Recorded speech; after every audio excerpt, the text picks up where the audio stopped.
তো বন্ধুরা, বিহার মডেলে ইন্টেন্সিভ রিভিশন অর্থাৎ এসআইআর প্রশিক্ষণ শুরু বঙ্গে। বাড়ি তালাবন্ধ, চারবারেও খোঁজ না পেলে নাম বাতিল।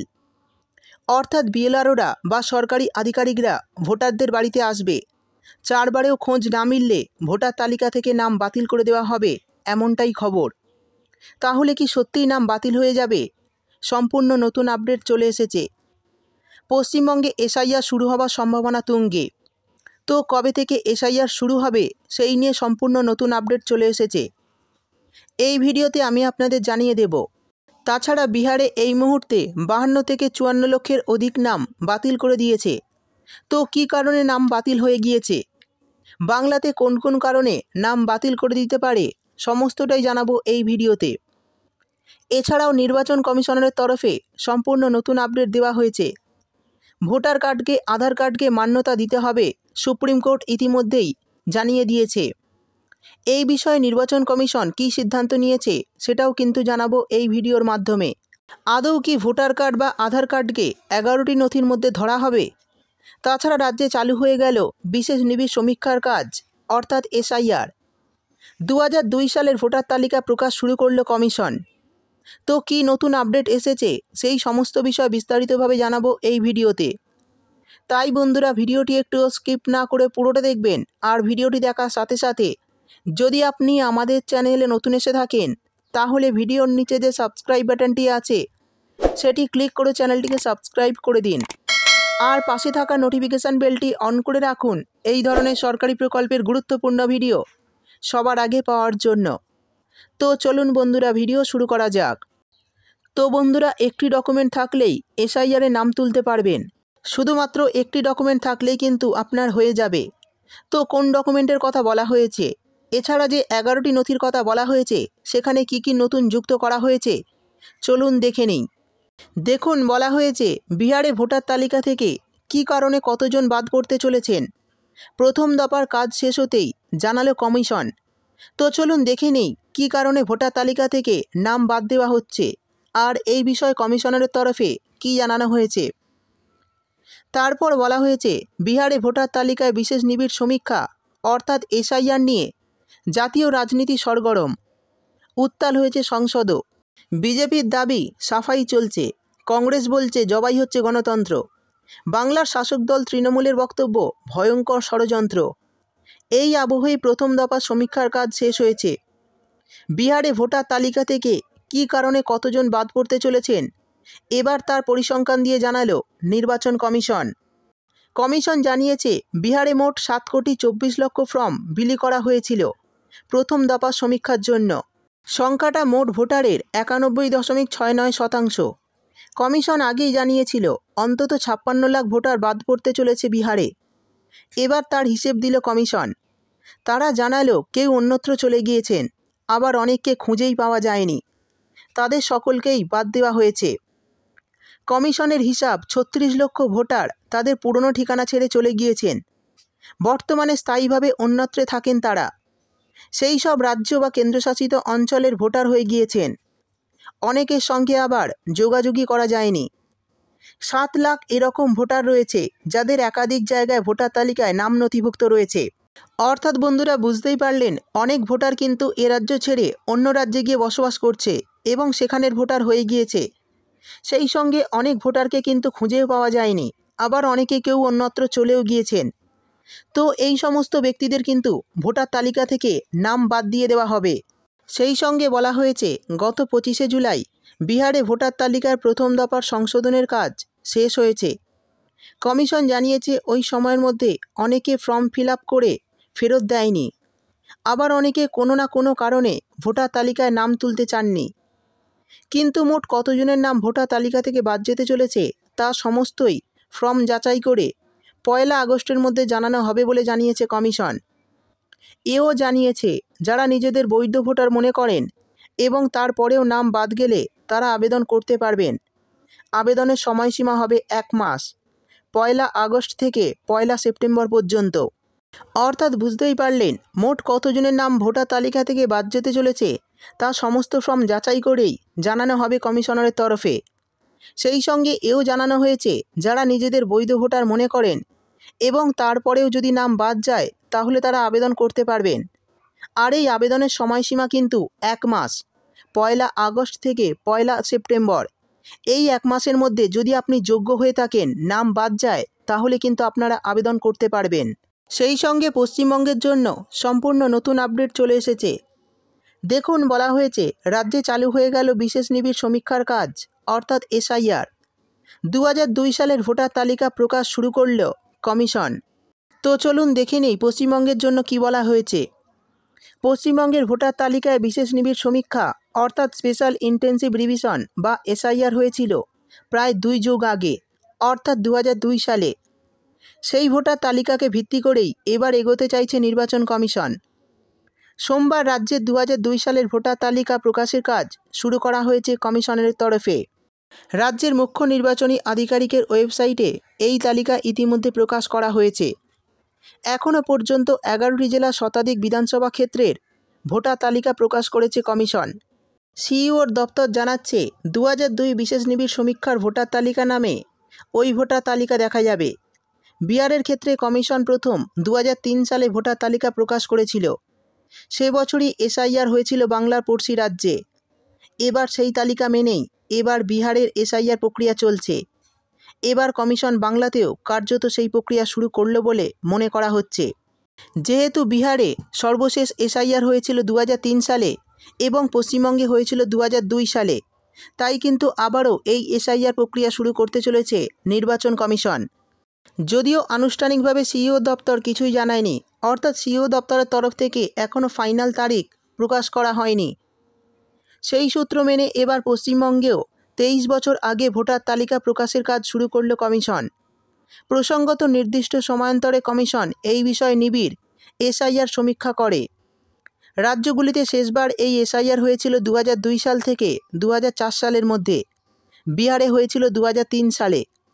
ভোটার তালিকায় থাকা নামের মধ্যে কারা মৃত, কারা অন্যত্র চলে গিয়েছেন, কারা ভুয়ো, গভীরে গিয়ে তা সমীক্ষা করে কমিশন। তারপরে তৈরি হয় সংশোধিত তালিকা। জুন মাস থেকে বিহারে এই প্রক্রিয়া শুরু হয়েছে। কমিশন বিহারের প্রাথমিক তালিকা প্রকাশ করবে এই 1 আগস্ট। তবে প্রাথমিকভাবে জানা গিয়েছে নীতিশ কুমারের রাজ্যে 60 লক্ষেরও বেশি নাম বাদ পড়েছে ইতিমধ্যেই। অর্থাৎ বুঝতেই পারলেন, বিহারে কিন্তু 2003 সালে লাস্ট এসআইআর হয়েছিল এবং সমস্ত রাজ্যে কিন্তু শেষবার 2002 থেকে 2004 সালের মধ্যে এই এসআইআর প্রক্রিয়া হয়েছিল। ভোটার তালিকা থাকা নামের মধ্যে কারা মৃত, কারা অন্যত্র চলে গিয়েছেন, কারা ভুয়ো, গভীরে গিয়ে এই সমীক্ষা করে কমিশন। তারপরেই কিন্তু সংশোধিত লিস্ট প্রকাশিত হয়, অর্থাৎ নতুন এসআইআর লিস্ট প্রকাশিত হয়। তবে প্রাথমিকভাবে জানা গিয়েছে নীতিশ কুমারের রাজ্য অর্থাৎ বিহারে 60 লক্ষেরও বেশি নাম বাদ পড়েছে ইতিমধ্যেই। অর্থাৎ 60 লক্ষ উপভোক্তার নাম কিন্তু ভোটার লিস্ট থেকে বাদ দেওয়া হয়েছে বিহারে। কমিশনের একটি সূত্র জানাচ্ছে সিইওর নেতৃত্বে জেলা নির্বাচনী আধিকারিক বা জেলাশাসক, ডিইও, অতিরিক্ত জেলাশাসক, ইলেকটোরাল রেজিস্ট্রেশন অফিসার, অতিরিক্ত ইলেকটোরাল রেজিস্ট্রেশন অফিসার এবং বুথ লেভেল অফিসারেরা অর্থাৎ বিএলও একত্রে ভোটার তালিকায় নাম থাকা প্রত্যেকের বাড়িতে সমীক্ষার কাজটি করবেন। তাতে একটি ফর্ম ভরে প্রয়োজনীয় তথ্য দাখিল করতে হবে এক একজনকে। তা যাচাই হবে। তবে 2002 সালে 1 জানুয়ারি প্রকাশিত এসআইআর তালিকায় নাম থাকা ব্যক্তিদের অতিরিক্ত নথি দেওয়ার প্রয়োজন হবে না। আবার যাদের অভিভাবকদের নাম সেই তালিকায় রয়েছে তাদের ক্ষেত্রেও সমস্যা নেই। তবে সেই তালিকায় যাদের নাম নেই, নতুন ভোটার বা অন্য রাজ্য থেকে চলে আসা কোনো ব্যক্তির ক্ষেত্রে পৃথক ফর্ম এবং নথি দাখিল করতে হবে। ওই সূত্র জানাচ্ছে 2002-এর তালিকায় যাদের নাম থাকবে না তাদেরই পারিবারিক এবং এদেশের নাগরিকত্বের সূত্র বুঝতে নথি যাচাই হবে। অনলাইনেও এই প্রক্রিয়া চালানো যাবে। গোটা প্রক্রিয়ায় রাজনৈতিক দলগুলির বুথ স্তরের প্রতিনিধিরাও যুক্ত থাকবেন। অর্থাৎ বুঝতেই পারছেন 2002 সালের 1 জানুয়ারিতে প্রকাশিত এসআইআর তালিকায় যে সমস্ত ব্যক্তির নাম রয়েছে তাদের কিন্তু এই নতুন এসআইআরের নাম তোলার জন্য খুব একটা অসুবিধা হবে না। তাদের অতিরিক্ত নথিও দিতে হবে না। শুধুমাত্র নতুন ফর্মটি ফিল আপ করে জমা দিলেই আপনাদের নতুন এসআইআর তালিকায় নাম উঠে যাবে। আপনাদের জন্ম সার্টিফিকেট, পাসপোর্ট, জমির দলিল কোনো কিছুর দরকার হবে না। 2002 সালের ভোটার লিস্টে আপনার নাম থাকলেই সরাসরি নতুন এসআইআর লিস্টে নাম উঠে যাবে। সেই সঙ্গে যাদের অভিভাবকের নাম সেই তালিকায় অর্থাৎ 2002 সালের ভোটার তালিকায় রয়েছে তাদের ক্ষেত্রেও অর্থাৎ তাদের সন্তানদের ক্ষেত্রেও সমস্যা নেই।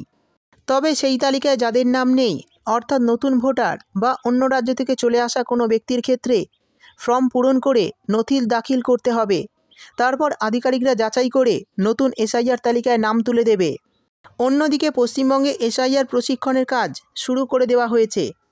দেখুন, বলা হয়েছে বিহারের মডেলে ইন্টেন্সিভ রিভিশন, প্রশিক্ষণ শুরু বঙ্গে, বাড়ি তালাবন্ধ, 4 বারেও খোঁজ না পেলে নাম বাতিল। অর্থাৎ বুঝতেই পারছেন পশ্চিমবঙ্গেও কিন্তু এই এসআইআর প্রক্রিয়া শুরু হতে চলেছে। বাড়ি তালাবন্ধ, 4 বারেও খোঁজ না পেলে নাম বাতিল করে দেবে নির্বাচন কমিশন। দেখুন, বলা হয়েছে বিহার মডেলেই বাংলায় হবে ভোটার তালিকা স্পেশাল ইন্টেন্সিভ রিভিশন বা এসআইআর। সেই পর্বের প্রস্তুতি শুরু হয়ে গেল শনিবার। রাজ্যের মুখ্য নির্বাচনী আধিকারিকের দপ্তর অবশ্য বিষয়টি এখনও খোলসা করেনি, কিন্তু এদিন নজরুল মঞ্চে প্রেসিডেন্সি বিভাগের অন্তর্গত 6টি জেলা কলকাতা উত্তর ও কলকাতা দক্ষিণ, 2 24 পরগনা, হাওড়া ও নদিয়া বুথ লেভেল অফিসারদের বিএলও প্রশিক্ষণ শেষে একটি বিষয় চূড়ান্ত হয়ে গিয়েছে। সেটা হলো আগামী আগস্ট মাসের প্রথম সপ্তাহ থেকেই বাংলায় শুরু হবে ভোটার তালিকা যাচাই ও সংশোধনের কাজ। বাড়ি বাড়ি পৌঁছে এই কাজটি সারবেন বিএলও অফিসাররা। কিন্তু কারোর বাড়ি তালাবন্ধ থাকলে কি হবে, সে ব্যাপারে একটি গাইডলাইন বেঁধে দেওয়া হয়েছে এদিনের প্রশিক্ষণে। সংশ্লিষ্ট বাড়িতে 4 বার যাবে বিএলও অফিসাররা। তাতেও সংশ্লিষ্ট ব্যক্তির খোঁজ না মিললে খসড়া ভোটার তালিকা থেকে সেই নাম যাবে বাদের খাতায়। এতেই উস্কে দিয়েছে বিতর্ক। বিহারে মডেলে রাজ্যে এসআইআর চালু করার প্রস্তুতি ঘিরে তুমুল রাজনৈতিক চাপানোত্তর শুরু হয়েছে। রাজ্যের শাসক দল তৃণমূলের বক্তব্য, এসআইআর করে বিজেপিকে সুবিধা পাইয়ে দেওয়ার এই ষড়যন্ত্র সফল হবে না।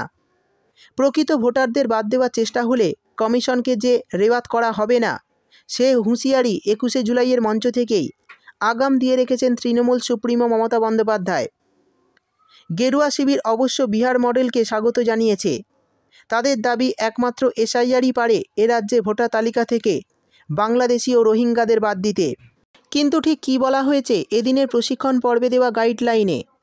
সূত্রের খবর, সেখানে স্পষ্ট লেখা, যাচাই প্রক্রিয়া চলাকালীন প্রথমবার কোনো বাড়ি তালাবন্ধ দেখলে দরজায় স্লিপ সেঁটে ফিরে যাবেন বিএলও অফিসাররা। এরপর ভোটারের খোঁজে ওই ঠিকানায় অন্তত 3 বার যেতে হবে তাকে। তাতেও খোঁজ না মিললে কমিশনকে জানিয়ে দেওয়া হবে যে নির্দিষ্ট ঠিকানায় পাওয়া যায়নি সংশ্লিষ্ট ভোটারকে। ফলে খসড়া ভোটার তালিকা থেকে তার নাম বাদ যেতে পারে। অর্থাৎ বুঝতেই পারলেন, বিএলও অফিসাররা কিন্তু যে কোনো ভোটারের বাড়িতে 4 বার যাবেন। প্রথমবার গিয়ে যদি দেখেন বাড়িতে তালাবন্ধ রয়েছে, তাহলে দরজায় কিন্তু স্লিপ সেঁটে ফিরে আসবেন। এরপরেও কিন্তু আরও 3 বার যাবে তারা। তারপরেও যদি সেই ভোটারের খোঁজ না মেলে, তাহলে কিন্তু তারা কমিশনকে জানিয়ে দেবে যে সেই ভোটারকে পাওয়া যাচ্ছে না। ফলে তার নাম কিন্তু চূড়ান্ত লিস্ট থেকে বাদ যেতে পারে। যদিও চূড়ান্ত তালিকায় নিজের নাম বজায় রাখার জন্য 1 মাস সময় পাবেন ওই ব্যক্তি। কমিশন নির্ধারিত যে 11টি নথিকে কেন্দ্র করে গোড়া থেকেই বিতর্ক, সেগুলির মধ্যে যে কোনো একটি তাকে দাখিল করতেই হবে। 1 মাসের মধ্যে তা করতে না পারলে সংশ্লিষ্ট ভোটারের নাম পুরোপুরি বাতিল করা হবে। 2002 সালে ভোটার তালিকায় সংশ্লিষ্ট ব্যক্তির পরিবারের নাম থাকলে কিছুটা সুরাহা মিলতে পারে। এসআইআরের নথিগুলির মধ্যে আধার, ভোটার এবং রেশন কার্ড না থাকায় ইতিমধ্যেই কমিশনকে বিঁধেছে সুপ্রিম কোর্ট। কাল সোমবার এই বিষয়টি নিয়ে সর্বোচ্চ আদালত দিক নির্দেশ করতে পারে। ইতিমধ্যে এই বিষয়ে সুপ্রিম কোর্টের তরফে কি বলা হয়েছে, আধার, ভোটার এবং রেশন কার্ডকে নেওয়া হবে কি না, আর কোন কোন 11টি নথি আপনাদের দেখাতে হতে পারে, সমস্তটাই জানিয়ে দেব। তাই ভিডিওটি একটু স্কিপ না করে পুরোটা দেখুন। এরপর বলা হয়েছে, নজরুল মঞ্চের প্রশিক্ষণ শিবিরে হাজির ছিলেন ওই 6টি জেলার প্রতিটি বিধানসভা কেন্দ্র থেকে 7 জন বিএলও, 1 জন সুপারভাইজার এবং 1 জন এলআরও। এই পর্বে বিহারের এসআইআরের নির্যাস সংক্রান্ত একটি পুস্তিকাও বিলি করা হয়। এসআইআর কবে থেকে রাজ্যে শুরু হবে সেটা অবশ্য খোলসা করেনি রাজ্যের মুখ্য নির্বাচনী আধিকারিক মনোজ আগরওয়াল। তার বক্তব্য, এসআইআর আমাদের হাতে নেই, জাতীয় নির্বাচন কমিশন নির্দেশ দিলেই সেই মতো কাজ শুরু হবে। অর্থাৎ ইতিমধ্যেই কিন্তু প্রশিক্ষণের কাজ শুরু হয়ে গেছে। তাই আভাস পাওয়া যাচ্ছে যে পশ্চিমবঙ্গে খুব শীঘ্রই এসআইআরের কাজ শুরু হবে। তো কোন কোন 11টি নথির কথা বলা হয়েছে, সেই সঙ্গে ভোটার কার্ড, আধার কার্ড এবং রেশন কার্ডকে এই 11টি নথির মধ্যে রাখা হয়েছে কি না, এই বিষয়ে সুপ্রিম কোর্ট কী জানিয়েছে চলুন দেখে নিই। দেখুন, বলা হয়েছে সরকারি বা রাষ্ট্রায়ত্ত সংস্থার পরিচয়পত্র, এরপর বলা হয়েছে 1 জুলাই 1987 সালের আগে জারি হওয়া কোনো সরকারি নথি, অর্থাৎ 1987 সালের আগে যদি আপনাদের কোনো ব্যাংকের পাসবই বা ডাকঘর অর্থাৎ পোস্ট অফিসের কোনো নথি থেকে থাকে তাহলে সেটা কিন্তু আপনারা দেখাতে পারেন। এরপর বলা হয়েছে বিধিবদ্ধ প্রতিষ্ঠান থেকে পাওয়া জন্ম সার্টিফিকেট, অর্থাৎ আপনাদের জন্ম সার্টিফিকেট থাকলেও কিন্তু সেটাও কিন্তু আপনারা এই ভোটার ভেরিফিকেশনের জন্য দেখাতে পারেন। 4 নম্বরে বলা হয়েছে পাসপোর্ট। এরপর বলা হয়েছে যে কোনো বোর্ড বা বিশ্ববিদ্যালয় থেকে প্রাপ্ত শিক্ষাগত যোগ্যতা সার্টিফিকেট, সাল তারিখ অবশ্যই উল্লেখ থাকতে হবে, অর্থাৎ যে কোনো বোর্ড বা বিশ্ববিদ্যালয় থেকে প্রাপ্ত শিক্ষাগত যোগ্যতা সার্টিফিকেট, অর্থাৎ যদি আপনারা মাধ্যমিক দেন সেই মাধ্যমিকের অ্যাডমিট দেখাতে পারেন। এরপর বলা হয়েছে স্থায়ী বাসিন্দা সার্টিফিকেট, জেলা শাসক বা সমতুল্য কারোর দেওয়া। তারপর বলা হয়েছে বনপালের সার্টিফিকেট। 8 নম্বরে বলা হয়েছে কাস্ট সার্টিফিকেট। তো যদি আপনাদের কাস্ট সার্টিফিকেট থেকে থাকে তাহলে কিন্তু ভোটার ভেরিফিকেশনের জন্য এই কাস্ট সার্টিফিকেট দেখাতে পারবেন। তারপর বলা হয়েছে এনআরসি অন্তর্ভুক্তির প্রমাণ। 10 নম্বরে বলা হয়েছে পারিবারিক রেজিস্টার, রাজ্য সরকার বা প্রশাসন প্রদত্ত।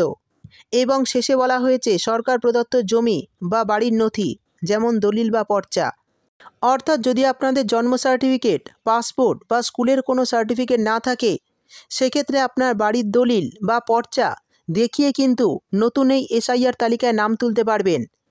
তো এই 11টি নথির মধ্যে যে কোনো নথি থাকলেই কিন্তু আপনারা ভোটার ভেরিফিকেশনের জন্য দেখাতে পারেন। তো এই যে 11টি নথি আছে এর মধ্যে কিন্তু আধার কার্ড, ভোটার কার্ড বা রেশন কার্ড নেই। তো এই বিষয়ে সুপ্রিম কোর্টের তরফে কী জানানো হয়েছে চলুন দেখে নিই। দেখুন বলা হয়েছে আধার ভোটারকে মান্যতা দিতে হবে, ইন্টেনসিভ রিভিশন নিয়ে কমিশনকে সুপ্রিম বার্তা। অর্থাৎ আধার ভোটারকে মান্যতা দিতে হবে এই নিয়ে সুপ্রিম কোর্ট বার্তা দিয়েছেন কমিশনকে। দেখুন বলা হয়েছে আধার এবং ভোটার কার্ড এই দুই পরিচয়পত্রকে প্রমাণ্য নথি হিসাবে মান্যতা দিতে হবে। ইন্টেনসিভ রিভিশন সংক্রান্ত মামলায় সোমবার নির্বাচন কমিশনকে এই বার্তাই দিল সুপ্রিম কোর্ট। বিচারপতি সূর্যকান্ত এবং বিচারপতি জয়মাল্য বাগচি বারবার কমিশনের আইনজীবী রাকেশ দ্বিবেদীর কাছে জানতে চাইলেন কেন আধার, ভোটার এবং রেশন কার্ডকে প্রমাণ্য নথি হিসাবে গ্রাহ্য করা হবে না।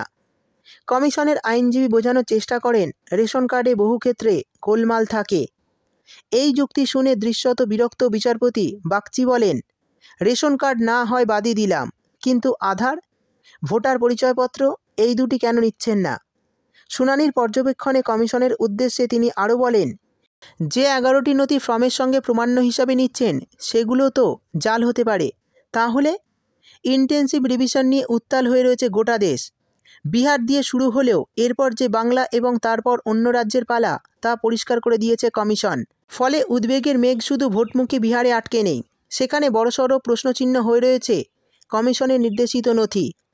ফলে এদিনের শুনানির দিকে নজর ছিল সব মহলের। একদিকে সুপ্রিম কোর্ট, অন্যদিকে সংসদ। কমিশন এবং সরকারকে বস্তুতই ইন্টেনসিভ রিভিশন ইস্যুতে নাজেহাল হতে হয়েছে। সংসদ চত্বরে সকাল থেকেই ছিল বিক্ষোভ। মল্লিকার্জুন খাগড়ের ঘরে রাহুল গান্ধী, ডেরেক ওব্রায়েন, কানি মাজিদের মতো বিরোধীরা একজোট হয়ে ঠিক করে নেন এসআইআর ইস্যুতে বিরোধিতা চলবেই। সেই মতে সংসদের দুই কক্ষে সম্মিলিত বিরোধীরা ওয়েলে নেমে প্রবল প্রতিবাদ জানান। দফায় দফায় মুলতবি হয়েছে অধিবেশনে। আর এই ইস্যুতেই অবশ্যই কেন্দ্র তথা কমিশনকে ব্যাকফুটে ঠেলে দিয়েছে সুপ্রিম কোর্ট, বিশেষত বিচার্য নথি নিয়ে। বিচারপতি সূর্যকান্ত বলেছেন, আজকাল সব নথি জাল হতে পারে। আধার এখন যেখানে প্রায় সব কিছুরই সঙ্গে যুক্ত, তা না নেওয়ার কী অর্থ? ভোটার তালিকায় গণহারে নাম বাদ দিচ্ছেন, অথচ উচিত উল্টোটাই, গণহারে নাম অন্তর্ভুক্ত করা। আধার এবং ভোটার কার্ড এই দুটিকে প্রমাণ্য নথির তালিকায় যুক্ত করুন। যদিও এই বিষয়ে এদিন কোনো নির্দেশ দেয়নি আদালত। বিচারপতি সূর্যকান্ত জানিয়ে দেন, মঙ্গলবার সকালে জানাবো কবে বিস্তারিত শুনানি হবে। চাপে পড়ে কমিশনের আইনজীবী বলেন, আধার নাগরিকত্বের প্রমাণ নয়, আধার আইনেই সেটি বলা আছে। তবে আমরা তো ইউনিমারেশন ফর্মে আধার নিচ্ছি, ভোটার পরিচয়পত্রের নম্বর দিয়েই তো ফর্ম জমা নেওয়া হচ্ছে। তাছাড়া 1 আগস্ট খসড়া তালিকা প্রকাশ হবে। 1 সেপ্টেম্বর পর্যন্ত যে কেউ নিজেদের নাম তোলা বা কারেকশনের জন্য আবেদন করতে পারবেন। তারপরেই চূড়ান্ত তালিকা প্রকাশ হবে। পাল্টা সওয়ালে মূল আবেদনকারী অ্যাসোসিয়েশন ফর ডেমোক্রেটিক রিফর্মের আইনজীবী গোপাল শঙ্কর নারায়ণ বলেন, সুপ্রিম কোর্ট 10ই জুলাই বলার পরেও আধার ভোটারকে মান্যতা দেওয়া হয়নি। আদালত অবমাননা করা হয়েছে, তাই এই খসড়া তালিকাও প্রকাশ হওয়া উচিত নয়। খসড়া তালিকা প্রকাশে স্থগিতাদেশ না দিলেও বিচারপতি সূর্যকান্ত স্পষ্ট জানিয়ে দিয়েছেন, এখন স্থগিতাদেশ দেওয়া হচ্ছে না ঠিকই, তবে চূড়ান্ত শুনানির শেষে যদি দেখা যায় প্রক্রিয়ায় কোনো বেআইনি ঘটনা ঘটেছে, পুরো প্রক্রিয়াই বাতিল করে দেবে কোর্ট। আইনজীবী কপিল সিকবাল আদালতে জানান, পশ্চিমবঙ্গ সরকারও এ ব্যাপারে মামলা ফাইল করেছে। ফলে এসআইআর রুখতে আইনি পদক্ষেপ যুক্ত হলো বাংলায়। বিহারের পর পশ্চিমবঙ্গে শুরু হবে এসআইআর, তাই আগে থেকেই এই মামলায় যুক্ত হয়ে প্রতিবাদ জানিয়ে রাখল মমতা বন্দ্যোপাধ্যায়ের সরকার। তো বন্ধুরা, বুঝতেই পারলেন, এসআইআর প্রক্রিয়ায় কোনো বেআইনি যদি ঘটনা আগামী দিনে ঘটে, তাহলে পুরো প্রক্রিয়াই বাতিল করে দেবে সুপ্রিম কোর্ট। সেই সঙ্গে কোর্ট জানিয়েছে, আধার কার্ড এবং ভোটার কার্ডকে অবশ্যই এই 11টি নথির মধ্যে জায়গা দিতে হবে। তবে এই বিষয়ে এখনও কমিশনারের তরফে চূড়ান্ত কোনো সিদ্ধান্ত হয়নি। তবে কিন্তু এই এসআইআর প্রক্রিয়ায় যদি কোনো আগামী দিনে গোলযোগ হয়, তাহলে কিন্তু সুপ্রিম কোর্ট পুরো প্রক্রিয়াকে এই বাতিল করে দেবে। সেই সঙ্গে সুপ্রিম কোর্টের তরফে কড়াকড়িভাবে বলা হয়েছে যে আধার কার্ড এবং ভোটার কার্ডকে যেন মান্যতা দেওয়া হয় 11টি নথির মধ্যে। তো বন্ধুরা, এই বিষয়ে যদি আগামী দিনে কোনো আপডেট আসে এবং যদি কমিশনের তরফে চূড়ান্ত কোনো সিদ্ধান্ত নেওয়া হয়, তাহলে অবশ্যই আমি আপনাদের ভিডিও করে জানিয়ে দেব। এই ছিল আজকের ভিডিও ভালো লাগলে ভিডিওটিতে একটি লাইক দিয়ে দেবেন এবং আপনার বন্ধুবান্ধবদের সঙ্গে বেশি বেশি করে শেয়ার করবেন। ভিডিওটি দেখার জন্য আপনাকে অসংখ্য ধন্যবাদ।